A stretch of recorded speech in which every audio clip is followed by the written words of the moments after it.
جاسوسی اور ایکشن سے بھرپور ایک ایسے نوجوان کی کہانی۔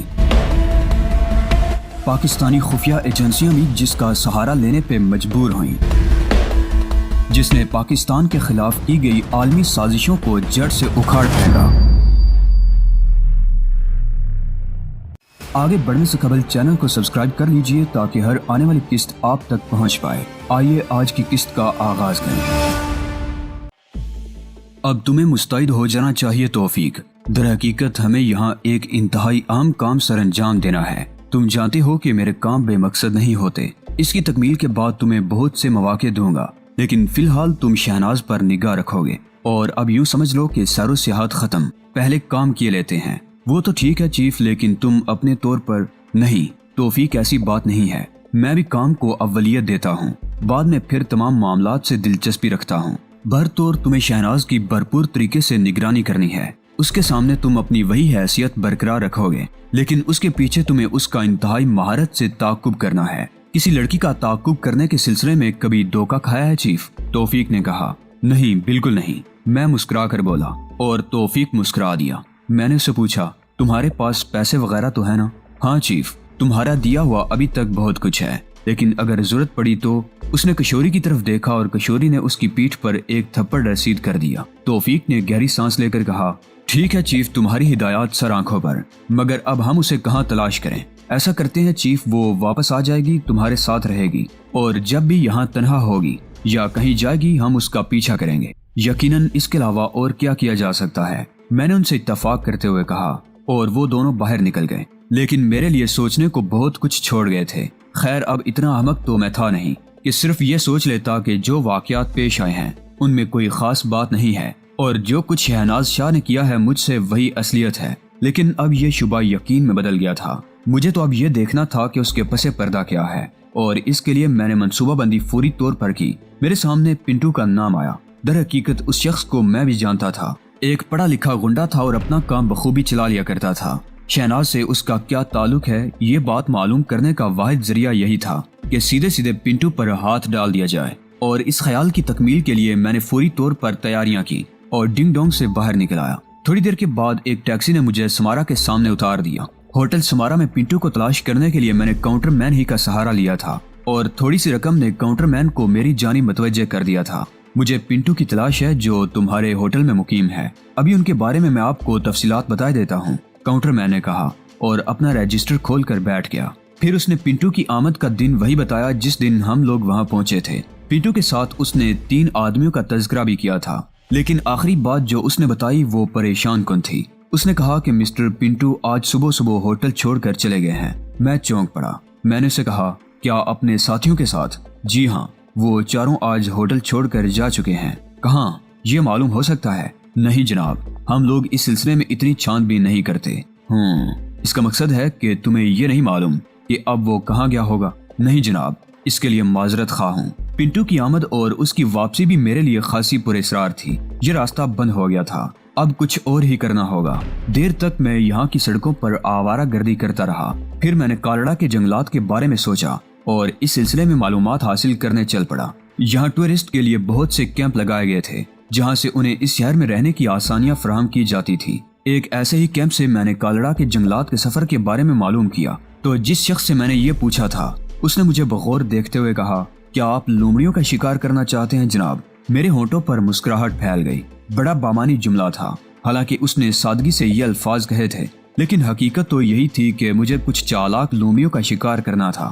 میں نے مسکراتے ہوئے کہا، ہاں، خواہش تو یہی ہے میرے دل میں۔ میں آپ کو غلط سمت نہیں بتاؤں گا۔ دراصل لومڑیوں کے شکار کے افسانے یہاں بہت مشہور ہیں، لیکن ہو سکتا ہے کسی زمانے میں یہ لومڑیاں دستیاب ہو جاتی ہوں۔ اب جو لوگ کالڑا کے جنگلات جاتے ہیں وہ ناکام واپس آتے ہیں، کیونکہ وہاں پر بندروں کی بہتات ہے، اور اس کے علاوہ چھوٹے چھوٹے ایسے جانور مل جاتے ہیں جو برفانی علاقوں میں رہ سکتے ہیں۔ لومڑیاں کبھی ہاتھ نہیں آئیں، یا تو وہ یہاں سے دور چلی گئی ہیں، یا پھر اب یہاں ان کا وجود ہی نہیں ہے۔ یہ کہہ کر تم اپنا نقصان نہیں کر رہے دوست؟ میں نے سوال کیا۔ نہیں، اگر بات میرے ذاتی نقصان کی ہے تو میرے خیال میں یہ نقصان نہیں ہے، کیونکہ ان معلومات کی فراہمی پر آپ مجھے تھوڑا بہت انعام ضرور دیں گے۔ اور جہاں تک کیمپنگ کا تعلق ہے تو اس سلسلے میں آپ سے بعد میں یہ بھی عرض کرنے والا تھا کہ کالڑا کے جنگلات کی سیر خاص طور سے مہم جو قسم کے لوگوں کے لیے بہت دلچسپ ہوتی ہے۔ یہاں کے خوبصورت مناظر یقینی طور پر ہر قیمت وصول کر دیتے ہیں۔ وہاں تک جانے کے ذرائع کیا ہیں؟ ہم آپ کو بہترین گھوڑے فراہم کر سکتے ہیں اور ان کا معقول معاوضہ لیا جاتا ہے۔ اس کے علاوہ برف سے بچاؤ کے لیے جو اشیاء درکار ہوتی ہیں وہ سب آپ کو یہاں مل سکیں گی۔ میں نے اس سلسلے میں اس سے مزید تفصیلات معلوم کی اور پھر اسے اس کی خواہش کے مطابق ٹھیک ٹھاک ٹپ دے کر وہاں سے واپس پلٹ آیا۔ اس کے بعد ہوٹل ہی کی جانب رخ کیا جا سکتا تھا۔ ہوٹل پہنچا تو شہناز کمرے میں موجود تھی۔ مجھے دیکھ کر اس نے ہلکی سی گردن خم کی لیکن ہونٹوں پر مسکراہٹ نہیں بھری تھی۔ ہیلو شہناز، کہاں چلی گئی تھی صبح ہی صبح؟ اس نے سرد نگاہوں سے مجھے دیکھا اور بولی، بس یوں ہی آوارہ گردی کرنے۔ تمہارے بارے میں مجھے یہ اندازہ نہیں تھا کہ کب تک واپس آؤ گے۔ میرے ہونٹوں پر مسکراہٹ پھیل گئی۔ میں ایک کرسی پر دراز ہو گیا اور میں نے آہستہ سے کہا، کیا بات ہے؟ کچھ تھکی تھکی سی ہو؟ نہیں، ایسی کوئی بات نہیں ہے، بس یہ اطلاع دینی تھی تمہیں کہ کل وہ لوگ کالڑا کے جنگلات جا رہے ہیں۔ آذر ناصری، میں نے سوال کیا۔ ہاں، تمہیں یقین ہے؟ ہاں، ظاہر ہے، میری یہاں آمد کا مقصد اور کیا ہو سکتا ہے؟ پھر تو ہمیں بھی فوری طور پر تیاریاں کرنی ہوں گی۔ کیا تم نے یہ معلوم کر لیا ہے شہناز کہ کالڑا کے جنگلات میں داخلے کا ذریعہ کیا ہو سکتا ہے؟ نہیں، کوئی اہم نہیں ہے۔ یہاں ٹورسٹ کیمپ لگے ہوئے ہیں اور ان کیمپوں میں ہر چیز مل جاتی ہے۔ میرا مطلب ہے سفر کے انتظامات وہاں سے ہو جاتے ہیں۔ گڈ، تو پھر ہم کب چل رہے ہیں وہاں؟ کیا تم یہ بتا سکتی ہو کہ مسٹر آذر ناصری کس وقت وہاں کا سفر کر رہے ہیں؟ صحیح وقت میں کیسے بتا سکتی ہوں؟ یہ معلومات بھی مجھے بڑی مشکل سے حاصل ہوئی ہیں، اس نے جواب دیا۔ خیر، کالڑا کے جنگلات کا ایک ہی راستہ ہے اور ظاہر ہے وہ بھی وہاں سے سفر کریں گے اور ہم ان پر نگاہ رکھ سکتے ہیں۔ اس کے علاوہ ہمیں کل صبح زیادہ سے زیادہ 8 ساڑھے 8 بجے تک کیمپنگ کی جانب روانہ ہو جانا پڑے گا، وہ بولی۔ یقیناً، میں نے جواب دیا اور اس کے بعد خاموشی طاری ہو گئی۔ پھر اس نے کہا، کھانے کا وقت ہو چکا ہے، کیا خیال ہے کھانا منگوا لیا جائے؟ یقیناً، میں نے آہستہ سے کہا اور وہ روم سروس کو ٹیلی فون کر کے کھانے کا آرڈر نوٹ کرانے لگی۔ اس کے بعد غسل خانے کی جانب بڑھ گئی۔ شاید منہ ہاتھ دھویا تھا اس نے، واپس آئی اور میرے سامنے خاموشی سے بیٹھ گئی۔ میں نے بھی بے پرواہی کا مظاہرہ کیا تھا۔ تھوڑی دیر کے بعد ویٹر نے ہمارے سامنے کھانا سرو کر دیا تھا۔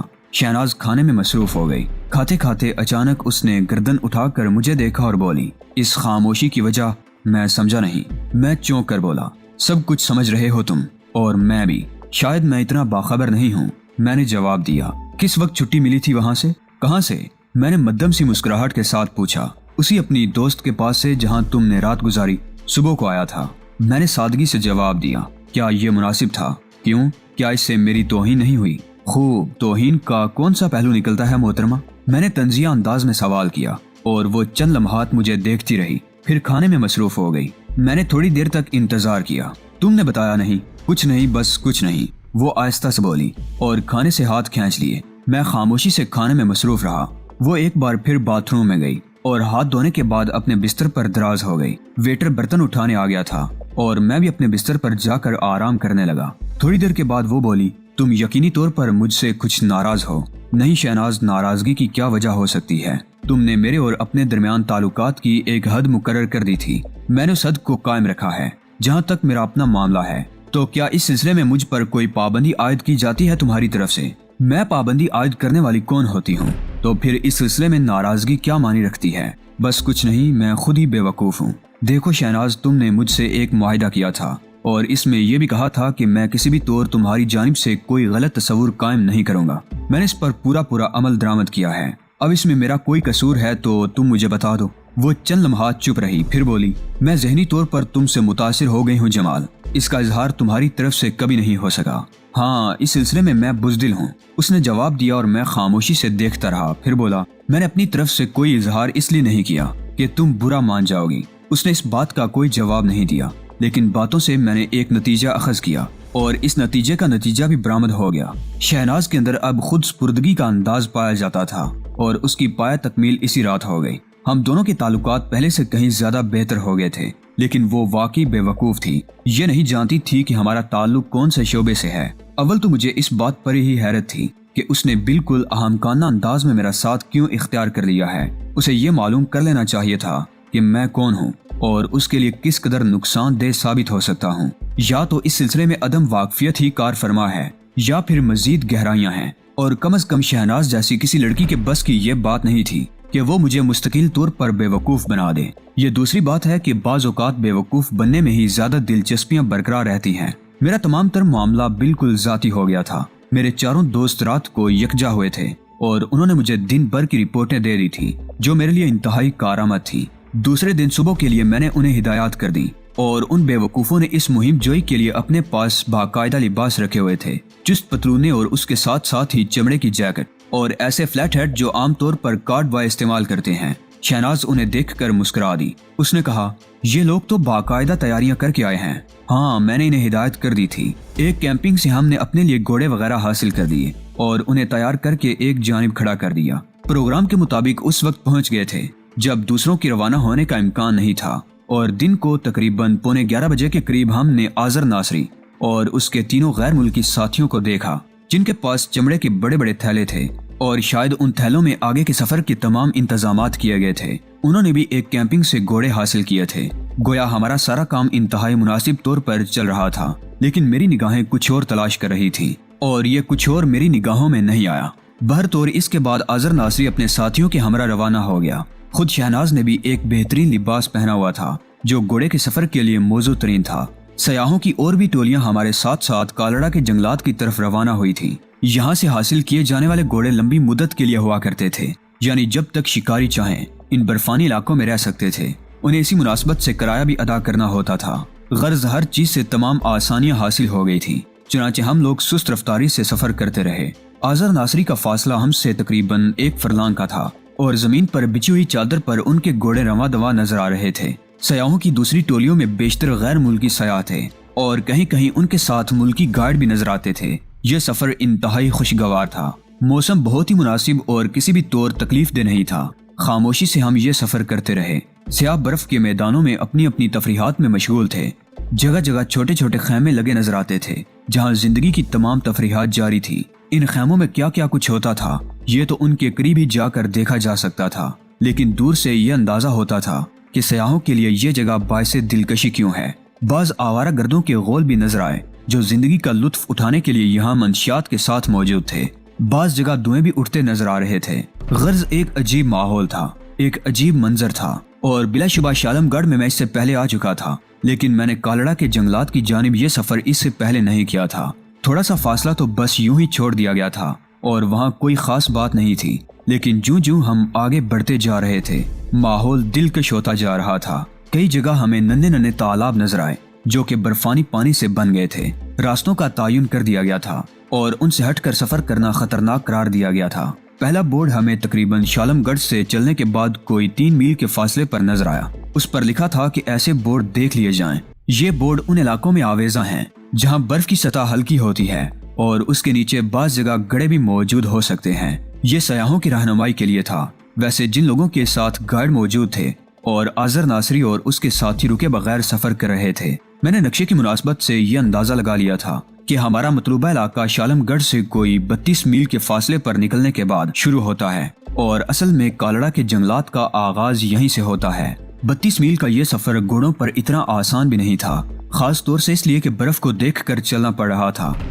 یہ گھوڑے برف پر سفر کرنے کے عادی معلوم ہوتے تھے، لیکن اس کے باوجود گھوڑے سوار عادی نہیں معلوم ہوتے اور وہ انہیں محتاط انداز میں ہی چلا رہے تھے۔ اب نیلے رنگ کے چمکتے ہوئے بورڈ جگہ جگہ نظر آ رہے تھے اور سیاح انہی راستوں کو اختیار کر رہے تھے جہاں سے آگے بڑھنے کی آسانی حاصل تھی۔ رات جھک آئی، شام اتنی تیزی سے ڈلی تھی کہ حیرت ہوئی تھی اور اس کے بعد فوراً ہی زمین پر اندھیرے اترنے لگے تھے۔ ہم نے ایک جگہ منتخب کی اور وہاں رک جانے کا فیصلہ کیا۔